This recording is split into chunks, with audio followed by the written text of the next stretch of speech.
खातिर तो कत्ले आशिका से मना करते थे। अकेले फिर रहे हो यूसुफ़े बेकार वहाँ होकर, लंदन में गया मुंह छुपा के निकल रहा है और बाकियों के भी जो इस्तकबाल होते हैं वो आपके सामने। फौरी तौर पे नए इलेक्शन के अलावा पाकिस्तान के पास कोई दूसरा रास्ता नहीं है। भागा हुआ साबिक काजी है, वही उसी को प्यार था फौजी अदालतों से। पक्के के डाकुओं का खात्मा पहले करना जरूरी है, इसलिए कि कच्चे के डाकुओं का तहफ़्फ़ुज़ पक्के के डाकू करते हैं। कैसी खातून जो हारी हुई है इलेक्शन, अपनी सीट हारी हुई है, ये कहा है इमरान खान को धमकियां दी है खुली। फौरी तौर पे पर्चा होना चाहिए। 3 दफा इक़्तिदार दिया गया पीडीएम को। सबसे पहले उनको साल से ज्यादा बिठाया गया गैर आईनी तौर पे, और नाम था कि ये अबूरी गवर्नमेंट है। वो अबूरी गवर्नमेंट मजबूरी में उन्होंने बिठाई, इसलिए कि सारे पाकिस्तान के मजबूर और माजूर उन्होंने इकट्ठे किए थे।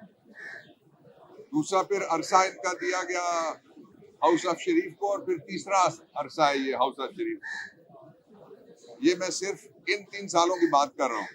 अगर आप पीछे जाएं तो 1984 में हाउस ऑफ शरीफ को पहली दफा पाकिस्तान में सबसे बड़े सूबे के खजाने की चाबी दी गई थी, फाइनेंस मिनिस्टर बना के। तो उस वक्त से लेके आज तक 3 काम हुए हैं।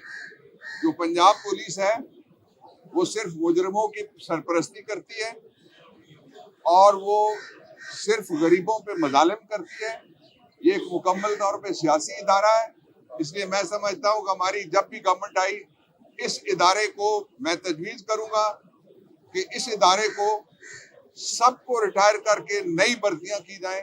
जो सियासी बुनियादों पे भर्ती किए हुए लोग थे, कोई सब इंस्पेक्टर जो था इस वक्त वो एसपी बना हुआ है, डीआईजी बना हुआ है, वो अपने आकाओं को खुश करते हैं, और जो पंजाब के लोग हैं उनके खिलाफ वो मजालिम के अलावा कुछ नहीं करते। This is number 1।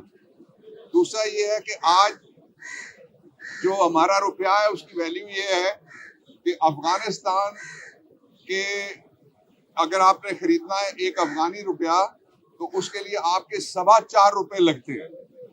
यानी जिसने 29 साल जंग लड़ी है मुल्क, और सारी दुनिया की फौजें, एक दफा रशिया की क़यादत में और दूसरी दफा अमेरिका की क़यादत में, और आपस में भी वार लॉर्ड लड़ते रहे, वो यहाँ पहुंच गए। इंडिया का तो मुआशी तौर पर मुकाबला ही कोई नहीं है। वो दुनिया की पहली 5 जो बड़ी मुआशी ताकतें हैं उनके अंदर आ गया। इसके 2 बुनियादी असबाब हैं।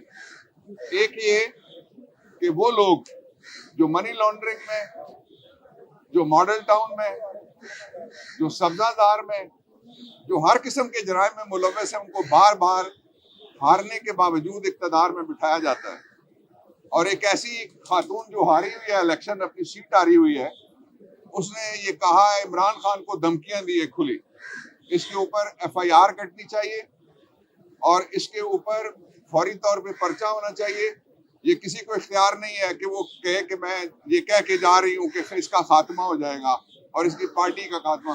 तुम्हारे अब्बा ने भी कोशिश की, तुम्हारे दादा ने भी कोशिश की, तुम्हारे चाचा ने भी कोशिश की, कोई पार्टी खत्म नहीं होती। वो लोग हैं जो फैसला करते हैं, जिनके पास से अल्लाह ताला ने आइन के जरिए से इख्तियार दिया हुआ है। और तीसरा काम इन्होंने ये किया है कि अदलिया में सियासत दाखिल कर दी है।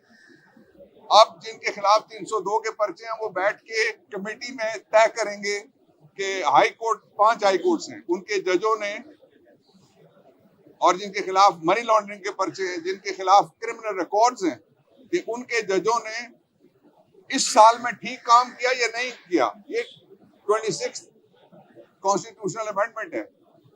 जो पाकिस्तान के लोग वोट देते हैं उसको बकरा मंडी बनाने के लिए इसी तरमीम में 63A, और उसके लिए एक ऐसा काजी इस्तेमाल हुआ जिसका कलम हमेशा मुक्तदरा, वर्दी वाली हो या बगैर वर्दी की हो, सिविलियन हो या गैर सिविलियन हो, उसके हक में वो बोलता रहा हमेशा लिख लिख के।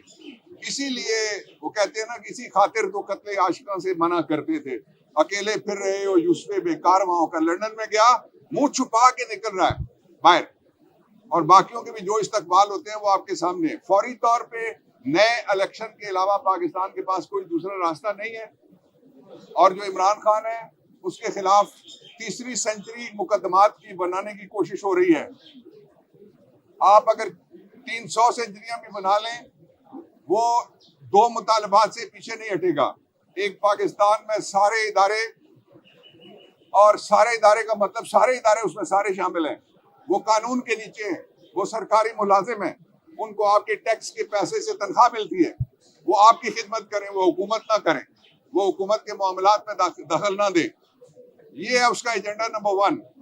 और दूसरा ये है कि पाकिस्तान के लोगों को दस्तूर के मुताबिक, फंडामेंटल राइट्स के मुताबिक हकीकी आज़ादी मिलनी चाहिए। इस एजेंडे से हम इंशाअल्लाह पीछे बिल्कुल भी नहीं हटेंगे। नए इलेक्शन होने चाहिए और ये जो सियासी इलेक्शन कमीशन है इसकी एक्सटेंशन हम कबूल नहीं करेंगे। और तीसरी जो आखिरी बात है वो ये है कि इस वक्त पंजाब जो है वो डाकुओं के हवाले है। कुछ कच्चे के डाकू हैं और ज्यादा पक्के के डाकू हैं। पुलिस उनकी मुलाजमत करती है, पब्लिक की सर्विस किसी जगह नहीं कर रही पुलिस। ये एक सियासी महकमा बन गया है, इसलिए इस महकमे को खत्म करके नए लोगों को भर्ती करना चाहिए, पढ़े लिखे लोगों को, जिनको पता हो इंसान की कीमत क्या है, इंसानियत की कीमत क्या है, जो घरों के अंदर जाके औरतों के आंचल ना खींचे, जो सड़क के ऊपर खवातीन को ना घसीटे, जो छोटे छोटे बच्चों को उसने अपनी राय का इजहार किया उनको उठाने का काम ना करें। और ये याद रखें, जो करेगा वो भरेगा, ये अल्लाह रब्बुल इज्जत का कानून है। पंजाबी कहते हैं दा दुनिया दे 70 आकर।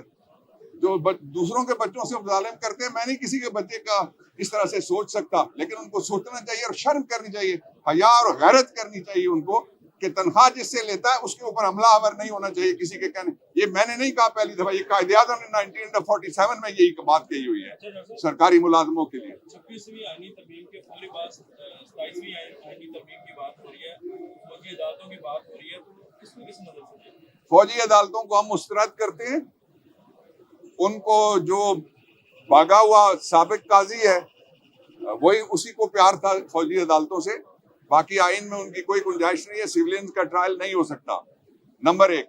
दूसरा ये कि जो मर्जी करें, जो फौजी अदालतें हैं वो फौज के अंदरूनी मामलात के ऊपर और फौज के मुलाजमीन के लिए बनी हुई हैं। जो 52 का एक्ट है वो आप निकाल के उसको पढ़ लें। दूसरा, इमरान खान के खिलाफ कोई मुकदमा नहीं है ऐसा जो चल सके। जो मुकदमा भी कल्मिनेट करता है जजमेंट में और अपेलेट कोर्ट में जाता है, जाके नीचे कैंगरू कोर्ट से सजा भी दिलवाएं, तो वो मुकदमा आपके सामने उड़ रहा है हवा में।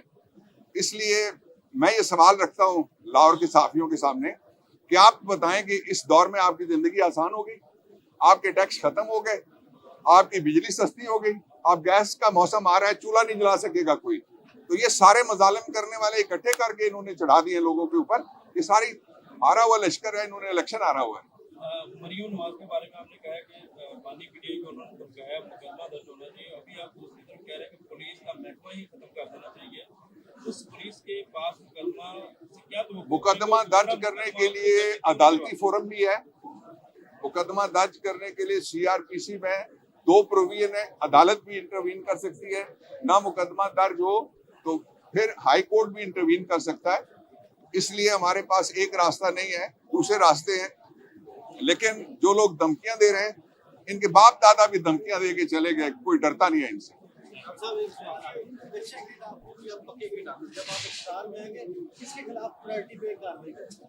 मुझसे पूछोगे तो पक्के के डाकुओं का खात्मा पहले करना जरूरी है, इसलिए कि कच्चे के डाकुओं का तहफ़्फ़ुज़ पक्के के डाकू करते हैं। पक्के के डाकू अगर पीछे हट जाएं, कच्चे के डाकू खुद ब खुद भाग जाएंगे।